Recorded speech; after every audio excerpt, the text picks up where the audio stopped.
Ladies and gentlemen, welcome back to Touchdown Tech. This is episode 11. We're going to be recapping... What? Big 11. Big 11. Big lucky number 11. Yeah.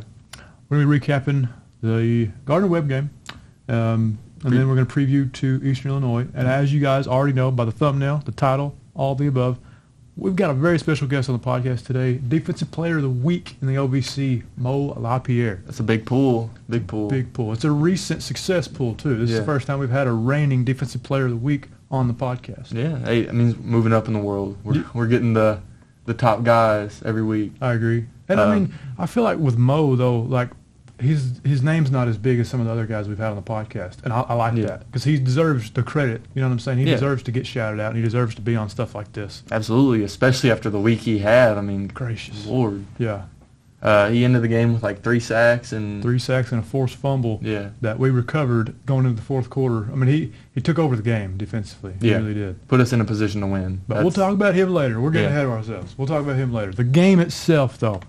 Nail biter. I was stressing. Close. But they won, though. Yeah. They're 9-0 for the second time ever. First time since 1952. Nobody was around in 1952. No. You know what I mean? So that's a long time. So it's just an impressive win for Tennessee Tech football. You know, like we said, it was a tight game. Credit to Gardner-Webb. I want to give them credit because here's the reason why. They played that game exactly how you have to play Tennessee Tech.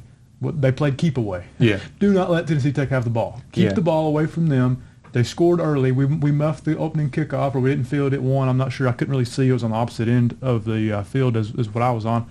But they got the ball, and they scored 7-0 before you could turn around. Yeah. And it was like, oh, man. And then they kept the ball away from Tennessee Tech. The time of possession was like 39 minutes compared to our 21 minutes. That's a huge difference. Yeah. They were just shutting us down, really. And anytime we get the ball back, they would push very hard. I mean, they would not let us get an inch. So it was a tough game. And one of our opinions that we had during the game, Coach Wilder can't say this, but we can because we're not actually part of the football team. The refs sucked. The refs had some very interesting calls. Yes, I questioned it multiple times. That was a weirdly officiated game. Yeah, there were some big time plays that Tech made that got called back for certain holding and whatnot. I mean, the punt return, that big kickoff, that big punt return that they had. And there was one on a kick where it was like roughing the snapper that let them score another touchdown. That was ridiculous. I've never heard of roughing the snapper. Maybe I just don't know ball like that. Maybe not. My goodness, roughing the snapper. I don't read into the rule books. Yeah. You know, but maybe that's a penalty. I've never heard it, so I don't know. I didn't go back and watch it. I mean, I don't know. But regardless, Tech won the game. Yeah. You know, despite the refs and despite the slow start, Tech fought in that fourth quarter specifically when they had that surge and they won the game. It just, to me, it shows the toughness and the grit of this team to not give up. You know what I mean? And you know, this bunch isn't going to give up. Give up's probably not the right word to use, but the fight, the continued fight, and the putting on more steam going into the fourth quarter is what I like to see out of this Tennessee Tech football team. They finish strong.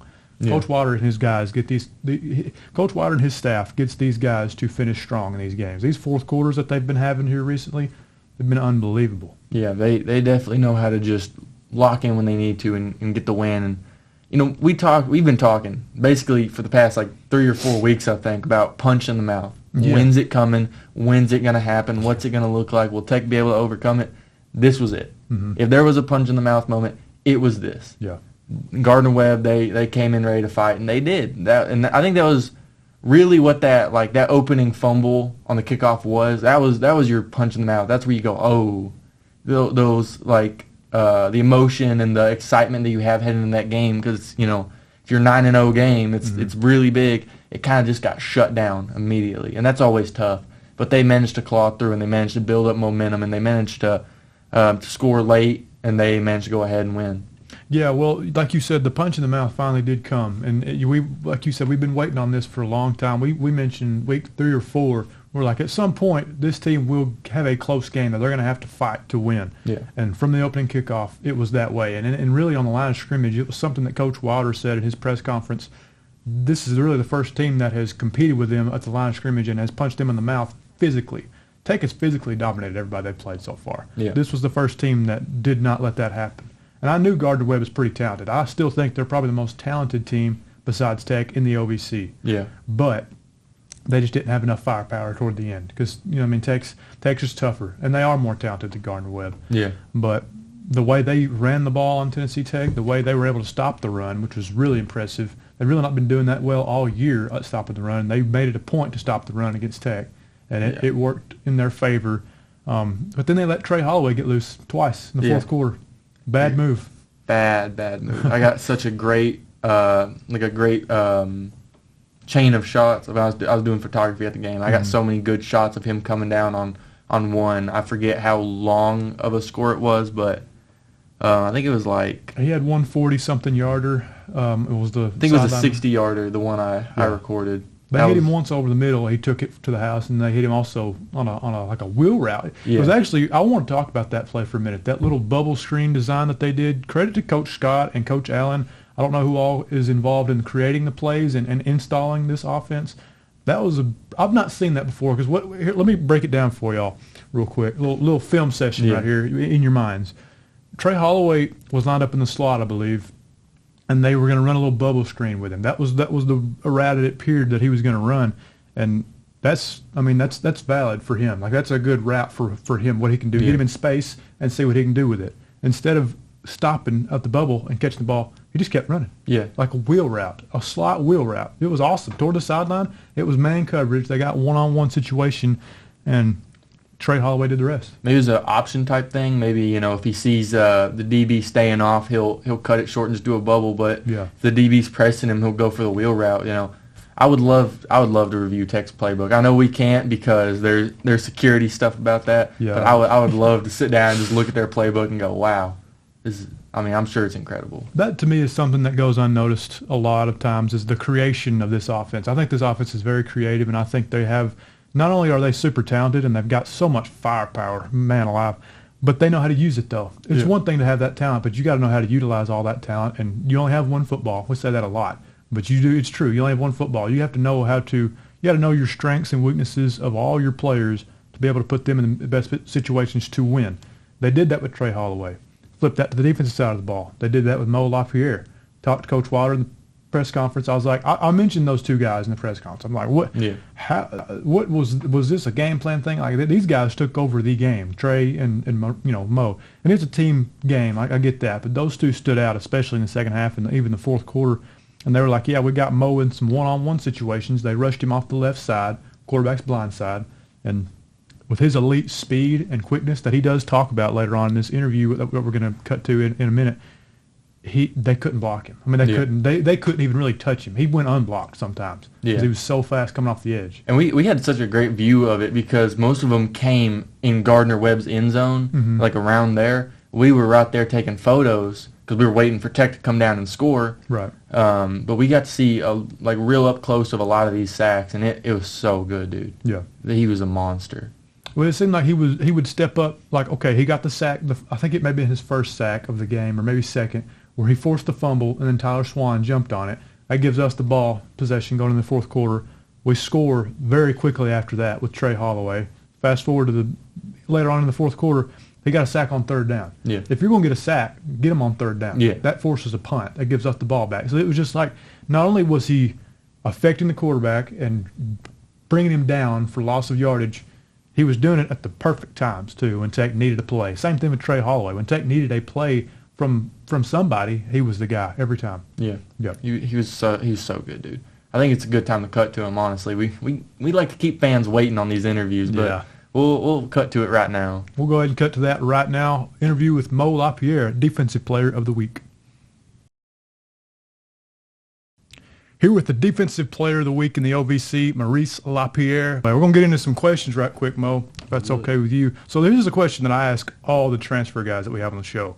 What made you decide to come to Tech? Like, you weighed all your options and you chose Tech. What was the deciding factors into that decision? Honestly, I received nothing but love. You know what I'm saying? I believe God placed me here for a reason. Right. And so I'm just here for a purpose. You know what I'm saying? Yeah. Love that. It seems like it's a good fit so far. You fit well into the defense. That's kind of my next question, too. Kind of describe what your role is defensively, because it seems like Coach Mumau, he really puts you in situations where you can succeed. You know what I'm saying? One thing about him, like you said, he puts us in position where we can succeed. And so as an edge rusher, I have to basically use my speed to my advantage. You feel what I'm saying? Attack my keys. If I'm playing the run, setting the edge and just getting the quarterback. You know what I'm saying? That's what I gotta do. Get the quarterback. Absolutely. Is this your last year of eligibility? Last year. Last year. So what's the mindset this year? Leave it all on the field, Leave right? it all on the field. That's right. Go all out. Yep. All out. I love that, man. So you got named co-defensive player of the week this week in the OVC. Yes, sir. What was the feeling like when you first found out that you were the guy? I'm not gonna lie. I didn't expect it, but I was like, wow. I said, thank you, Jesus. Glory to God, honestly. Right. You know what I'm saying? But really proud of it. Yeah. But I got way more to accomplish. It was like, it doesn't stop here. I love that. Well, you took over the game. I mean, I'll be honest. I know you probably won't want to say that 'cause you're trying to be humble, but you took over the game. I was watching it. I was there. And every time I looked up, especially in that second half, 16 was in the backfield. Yeah. You know what I mean? I was like, who got that sack? Oh, that was Mo again. Oh, that was Mo again. I was like, dang. So, like, you were in a zone. What was going through your mind when you were just in the backfield every play? Honestly, I knew from the first time I got off the ball, I knew the tackle couldn't keep up with me. Right. Out of all respect. But when something doesn't continue to, like, work on their end, I just keep on attacking what works for me. So I kept on attacking with my speed and used that to my advantage. So yeah, it was definitely a mismatch for those tackles for sure. Yeah, your quickness. I remember I played tackle in high school, and those were the hardest guys to block. Yeah. Guys like your build that are quick off the ball and have some speed, and you're still strong enough to bull rush too as well. Those were the hardest guys to block, man. I hated going against speed rushers like yourself, man. So you played. Where did you play at Tech before? It was in Alabama. Correct? Alabama State. That's right. Been there for 3 years. I played every year, special teams. And so last one, got to go out the best one. Yeah. Oh, well, dude, you've been killing it this year. You lead the team in sacks with 6 already. 6, yes. So that's cool. You got 3 sacks against Gardner-Webb, and that's crazy. How you feeling about Eastern Illinois this week? They're a pretty good team. That doesn't change my mindset. That doesn't change what we're focused on as a team. Still focused on the process of winning. But obviously we're going into the game to dominate, and that's what my mindset is also. Continuing to attack every play, one play at a time, and just focusing on my keys. Yeah. I love that. That's awesome. So last question for me is, when it's game day, kind of give me your game day routine. Like, do you have any like rituals that you like to do? Is it kind of a routine? Usually, so right after chapel, we get on the bus, getting ready to go. Usually, right when we get to the locker room, I will go out on the field. I'll do a prayer walk around the lap, just warming up, talking to God, and speaking into my game. Obviously, like, what am I gonna do? Like, how I'm going to attack every play. And once I go back to the locker room, that's when I lock in and turn it up. So. Yeah. So you kind of envisioning yourself having success on the field before the game even starts. Yeah. I believe that's really what you got to do, because football is a mental game also. It's not only physical. 100%. So, yeah. That's pretty cool. Well, that's all I got for you. I appreciate you coming on the show. We'll get Adam in here with some questions now. Yes, sir. All right, ladies and gentlemen, I am here with Maurice Lapierre. Yes, how's it going, man? Going good. Can't complain. How about you? I'm doing good. That's good. So the first question, Tyler mentioned it earlier. You are currently leading the team in sacks. How does that feel? You got 3 last game, so I think that puts you into the lead. Yes. That's crazy. It feels pretty good. I'm not gonna lie. Like I said before, there's still way more to accomplish. It doesn't stop here. So continue to have that mindset, a growth mindset, obviously. Yeah, no, but you're doing pretty good on the year. I think you have like 18 total tackles and 6 sacks. That's great, man. Yes, you're sir. playing out of your mind. Even a forced fumble, I think. I do. Thank you. Yeah. So one of my questions was, if you had to describe yourself as a pass rusher, if you could make a comparison to a player, or if you could just describe yourself in general, how would you describe yourself? I'll probably say like Godspeed. Yeah. Similar to like Von Miller. I like his like dip move. I usually like that's usually what works with me for the tackles that I go against. And so that's really what I got like most of my sacks from, dip moves. Yeah. Do you ever watch guys and try to replicate? You ever watch like their highlight videos? Yeah, I try to learn from others, you know what I'm saying? So if I see something that, looks pretty good, I might try it. And so if it works, then add it to my bag. Absolutely. Got to add moves all the time. Next question. So when did you start playing football? I started playing football my sophomore year of high school. So I went to South Plantation first, and then I was running track. And then one of the dudes on the track team told me I should play football. I was like, why not? Give it a try. Yeah. And it's crazy because I was playing DB at first, and coach said he needed an edge rusher. And so I was like, I'll do it. And so coach told me, just run around this guy, but don't, sack the quarterback, right? The first play, ran around tackle, and then I sacked the quarterback. I was like, dang. Coach get on you. Right. But he was like, oh, he's pretty fast, right? He told me to do it again, right? But don't sack the quarterback. I beat the tackle again and sacked the quarterback. But I'm just like, I guess do where I fit. So started getting better at it. Just had to show coach, be like, I'll sack him. Versatile. Yeah. You know? That's a good taking that opportunity though to switch positions. That's nice. So why is football important to you? What originally, I know you talked about your friend was just like, hey, come play, man. But when you started playing, what became the important part to you? Was it that kind of brotherhood you had with your fellow teammates? Was it, the fans, you like when they cheer? What was it? Honestly, I'll say everything in a combination. Really, I feel like God gave me this platform to use, obviously, to give him glory. Like you said, the brotherhood, feel like a family, and something that, we all can come together as one and accomplish a goal, which is win. So, yeah. Now, I'm going to throw you a little history from the past. When you were at Plantation High School, right? Yeah. You broke Ryan Shazier's sack record. I did. That's insane. Yeah. How did that happen? When did you what did you feel first off? I'm not gonna lie.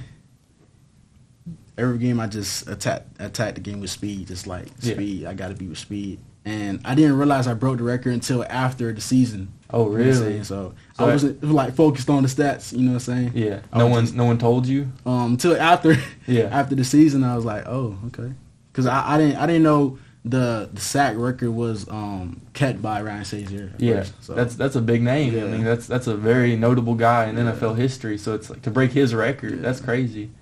How many did you end up with that year? 21. 21. So you beat it by one, right? Yeah. Well, because if you're adding the All-Star games, 24, I believe. Okay. That's crazy though. To break Ryan Shazier, I mean, you'll always be able to say that. Huh? That's it's a big thing, really. It is. But I think that's all the questions I had for you, man. It's been a pleasure having you on the podcast. Thank you. Absolutely. We'll send it back to the regular stuff. All right. And we're back. Man, that was a good interview with Mo, man. Yeah, he's a good dude. Just a chill guy, and is really what's the best way to describe him? He plays the game the way he wants to play it. You see what I'm saying? Like he's very, there's guys who adapt and there's guys who just do, and he's a guy who does, Yeah. Well, he knows his strengths. I think it's kind of what I was talking about earlier. You kind of want to know your player's strengths and weaknesses. He knows his strengths, and he's able to use that on the guys that he's going against, the tackles that he has to go against. He's able to use that quickness and speed. But yeah, I really enjoyed getting to talk to him. Yeah, no, he's a cool dude, and he's always chill. We see him in comms class. He's always sitting in the corner. He's doing his own thing, paying attention. Good student athlete. He's just a cool dude. He is a good student athlete. Yeah, his presentation was really good. I wasn't trying to brag on him while he was here, but it was good. It's better than mine. Yeah, that's for a fact. Mine, I was so nervous doing mine. Yeah. So yeah, good stuff there from Mo. But going on to the Eastern Illinois game, you don't know what you're going to get from them. Tech has them this Saturday on the road, Eastern Illinois. They're sitting at 3-6 right now. They just came off of a loss in overtime to UT Martin, which it's impressive that they got them to overtime. But there's no moral victories, especially in this conference. It's another team that's doing a little dual quarterback type of thing. Which I know. Is so weird. Everybody does that, but us. Apparently not. We don't need to. We got Kakko. No, we got Kakko. But honestly, Jace and all of them, they could probably start at some of these other schools. Let's be real. Exactly. I talked to you about that, before the podcast. We were talking about the quarterback situation, and I was like, man, what a luxury it is for Tennessee Tech to have not only Kakko Vesperis, but also Jace Wilson, Richie Munoz, Ahmad Haston. I think those guys, all of them that I mentioned, I think they could start for a majority, if not every single one of the teams in the OVC. I really believe that. Yeah, but Tech ended up with all three of them somehow. Four. Yeah. 4, yeah. I'll give them. I think they got a 4. They're 4 deep at quarterback. To me, that could like legitimately play starting FCS minutes. Yeah, I do believe that. Absolutely. Eastern Illinois, they're a confusing little team. Let's be real. Very confusing. They're pretty good running wise. I think they have about 400 not 400 rushing yards, 1,400 rushing yards. So they're a pretty good run team. Pass wise, not so much. Only about 1,500, and they have that through 2 quarterbacks. So that's a little confusing. Yeah, well, those 2 quarterbacks that you mentioned, one of them is Cole LaCrue, and the other one is Connor Wolf. They're very different players. They have very different quarterback styles, I should say. LaCrue he's going to take off and run. Like he is a serious threat with his legs. I mean, this guy can. I think in the opener he had almost 200 rushing yards and 3 touchdowns against Dayton. Yeah, he's got 460 on the year. He's a problem on the ground and legit. But Connor Wolf is arguably that much more of a problem throwing it. Yeah, he was 5 for 5 last week against Martin. You know what I'm saying? 5 for 5 for 100 yards and a touchdown. That's solid. You can't get much better than that. Why take him out though? I mean, they have about the same amount of attempts. I think Connor Wolf has 107, Cole has 106. Connor Wolf has about 300 more passing yards than him though. So I don't know what's going on with this team. I think they're just playing 2 quarterbacks right now. Yeah. I think what happened was LaCrue was the guy to start the season, and he may have gotten nicked up, banged up, whatever you want to say, and they brought in Connor Wolf, and he played good, and you don't want to divide the team if you're starting one guy over the other. Yeah. You know what I mean? Because if you have a quarterback controversy on your team and you've got a team split down the middle, half of them say that Raymond should start, the other half say that Buford should start, that's going to divide your whole team, and you don't want that. So I think they were playing both guys, kind of like what Spurrier used to do when he was at Florida. He would play 2 quarterbacks. I'm not saying rotate them every play like Spurrier used to do, but I think they will both. Here's what I'm trying to say. As a Tech fan, you will see both quarterbacks on Saturday. Yeah. I'm pretty confident in that. You'll see LaCrue and you'll see Wolf. You'll see that running game try to get going. As we keep mentioning, though, Tech's defense against the run, while they did let up 128 yards this past Saturday, which was the most all year, that's still not a lot. No. Not really. I wouldn't qualify that as getting gashed. That's an average game rushing-wise. About right. But it mainly, a lot of their stuff came off of like Wildcat and Gardner-Webb's 2 quarterback thing. They would swap them out pretty good, and Tech kind of struggled with that. They were struggling like physically against that O-line, and the Wildcat stuff just seemed to throw them off. So we'll see what this situation turns into. We'll see if Eastern Illinois is able to capitalize on Tech's I guess confusion. I would be confused if I had to play 2 quarterbacks. I remember during the game, I was watching, I was taking photos, I looked away, different quarterback comes in. I think I looked at you and I said, that's not the same guy, is it? Mm-hmm. This was like early in the game, and I was like, I didn't know they were doing 2 quarterbacks. Well, we talked about it, last week on the podcast. We talked about how they did run 2 quarterbacks. Cole Pennington and Nate Hampton. Still don't really know what's up with Nate Hampton. I only saw him for like 1 or 2 plays out there, and it was like a quarterback keeper. You know what I mean? It was just a normal quarterback. It wasn't really a draw. They just snapped it to him and he ran. It's like a high school offense, something they would do. I expected both those guys to play. I expected Hampton to play more than he did. He didn't. But like you were saying, Gardner-Webb, they had a lot of success in that Wildcat formation with Gressick. You know what I mean? He was a workhorse, and it really wasn't that Tech was getting gashed like 7 yards, 8 yards, 9 yards, 10 yards. It was 4 or 5 yards a pop. But it was just they got just enough to keep the chains moving, It felt like some of their drives that Gardner-Webb had against Tech on Saturday, they lasted probably 20 minutes in real life time. Yeah, it took forever. Like 16, 17 plays. I remember we were getting a little not frustrated, but we were like, we need Tech to come down here and get in the red zone so we can get some photos. That Gardner-Webb was taking forever. I cared more about the win myself. But I see what you're saying, though. We're used to getting photos every play because there's scoring going on, there's long runs going on, but it just wasn't like that on Saturday. It's just different. It's different than what we expect from Tech, but they got the win. I mean, but it was a tough game overall. But they managed to overcome it. Yeah, like I keep saying, it was a hard-fought game for sure. But like I say, go back to Eastern Illinois, though. We don't really know what you're going to get from the Panthers, because they've been kind of up and down all year. They're coming off of 4 losses in a row, though. I mean, you got to call a spade a spade. That's 4 losses in a row. You're kind of doing anything and everything to try to get something going, to get something to click. So I don't know what kind of team you're going to see from Eastern Illinois. I do expect Tech to bounce back big time, especially offensively, than what they did against Gardner-Webb, because now, since they had that big fourth quarter surge, they've got some momentum on offense, and they kind of know, how they can attack you now. I'm going to be interested to see how creative they get, because that was another thing that Coach Wilder mentioned in the post-game press conference on Saturday, was how he wants to be more creative on offense to specifically get Trey Holloway in some one-on-one situations. Yeah. If I could suggest anything to Eastern Illinois, I would just say don't run man coverage, because if you do that, you're liable to get burnt for about a 70-yarder. Yeah, that's a problem. Texas has so many talented guys, you just can't cover them all. You gotta play conservative. You can't just play aggressive against Tech, because Tech will take advantage of that. They've got some exceptional playmakers, and two, that run game is going to find its way back into this offense very soon. You're not going to keep Tech down in the run game for this long. Quintel Quinn, he's going to get his on Saturday, I believe. I think Aiden Littles will do the same. Kadarius Jennings will do the same. Anybody they put out there, I think will have success this week. Yeah, and I want to talk about Eastern Illinois' defense. Okay. We were talking about their defense before we started. They're solid. They're not bad. They're not bad. They're not exceptional. They're not Tech's defense, but they're solid.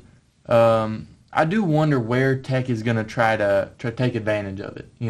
I wonder if they're going to try to go against their D-line. If they're going to try to go against their DBs. What are they going to try to do? I wish I could talk to Coach Wilder every week and see what the game plan is, but that's the thing I always am curious about, is how is this team going to go into this game different than they did last week? Because they like to go into games different. Some weeks they'll pass, some weeks they'll throw, but it kind of just depends on what's working, I guess. Mm-hmm. Yeah, I think the thing that I'm most impressed about is probably the in-game adjustments with this staff. I've always been a fan of adjusting mid-game. I've watched some coaching staffs put in a game plan on like Tuesday or Wednesday, and they kind of stick to that no matter what happens, and they don't really adjust, they don't really change, and then they get beat. I wonder which team you're talking about. Yeah, they have that team in orange over there on the east side of Tennessee. About 2 hours away. But, I like how they adjust. They make halftime adjustments. They make in-between quarter adjustments. Every drive, they have something to talk about on the sidelines, whether it's offensively or defensively. So I'm very impressed at the adjustments that they're able to make. I do think with Eastern Illinois, you'll see the same with that game as well. That's a big credit. The adjustment is a big credit to your assistant coaches, and your coaching staff as a whole, because Wilder, he's a great head coach, absolutely great, but he can't be everywhere at once. So you've got to have some good assistant coaches, and Tech has some good assistant coaches. Yeah, they are able to adjust. They're able to key in on each position group and get them to do what they need to do. Yeah. They're really good at making those adjustments on the fly, and I think it's kind of like when you look at a team, you think of it like, if you look at like a coaching staff, it's like management. You got the head honcho, El Jefe, Bobby Wilder. And then you got your assistant coaches, and it kind of just goes down. I think throughout this entire coaching staff, it is solid. I think that's why they're winning so much, is overall, for every position coach, every assistant coach, the offensive coordinator, defensive coordinator, to Wilder himself, they are all great coaches. Yeah, well, it's like a machine. Yeah. It really is. It's like a full-on machine.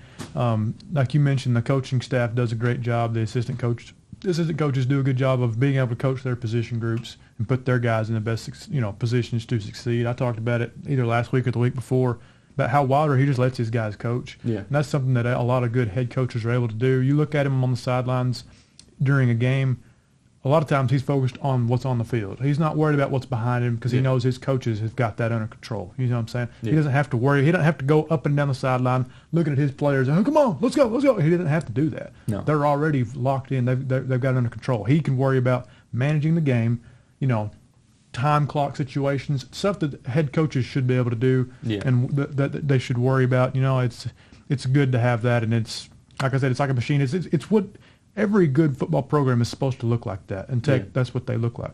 And it's good because, Wilder talked about how a lot of these guys are older, a lot of them they're more mature. They know what they're supposed to do. You ain't got to worry about getting them in the right headspace. You ain't got to worry about telling them what they did right and wrong. You ain't got to worry about getting on to them and telling them, hey, you made a mistake. These guys know, and they know how to correct themselves, and they know how to handle their own business. Mm-hmm.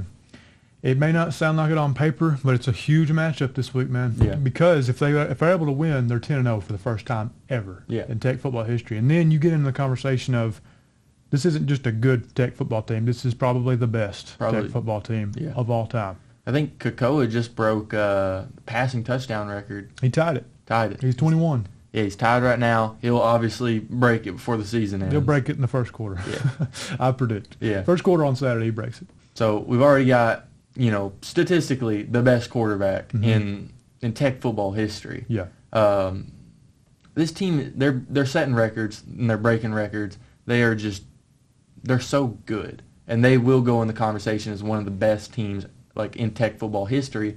And that's what, when we talked to Kutras a few weeks ago, said leaving a legacy. That was his thing that he loved. Yeah. Well, he wanted to leave a legacy. This team's leaving a legacy. For sure. They're ranked 5th right now nationally, which is unbelievable. They got ranked 7th in the most recent playoff rankings, which is also solid. I think the way it works is if you're in the top 8, I think you host the first game and you get a first round bye. I think is the way I understand it. That's in nice. the FCS playoffs. So that'd be huge. I mean, that would be otherworldly, an advantage for this Tennessee Tech football team to host a playoff game and get a first round bye and get healed up. So that would be really good. Yeah. So you're shooting for that top 8. So not only do you want to win this Saturday, you want to win convincingly. Because that's what it is. You're having to sell yourself to these committees. Yeah. It's that way in the FBS. It's that way in the FCS. You have to sell yourself to these committees that say, hey, I deserve to be in the top 8 or I deserve to be in the playoffs in general. The first goal is to win the conference. But you also want to kind of have to look good doing it too. Yeah. So make it undeniable. Make Absolutely. your success undeniable. Yep. Okay, everybody's favorite segment. It's time for Dude of the Week. And, man, this one was probably the easiest Dude of the Week that we've had all year. I truly believe it. Very obvious. I want you to go first, brother. All right, I'll go first. I remember when I was deciding my Dude of the Week, I said it at the game. I said, I know who I want for Dude of the Week. You looked at me and said, yeah. It was Mo Lapierre. That's right, Big Mo. We didn't know we were going to have him on the podcast at the time. We wanted to have him on the podcast. I think we said that. We were like, we need to get this guy on the podcast. this guy on the podcast. Then I got to thinking, I was like, we can do that. We can. That's we can easy. make that happen. Yeah. He literally in class. I go up to him and talk to him in class. But we reached out through media relations. So, we got the interview set up. That was great though, and I was like at the game. I was like, I want him as Dude of the Week because he really did make a difference, and it was noticeable during the game. Yeah. There's some guys you look at after the game and you go, wow, he actually made a bigger impact than I realized.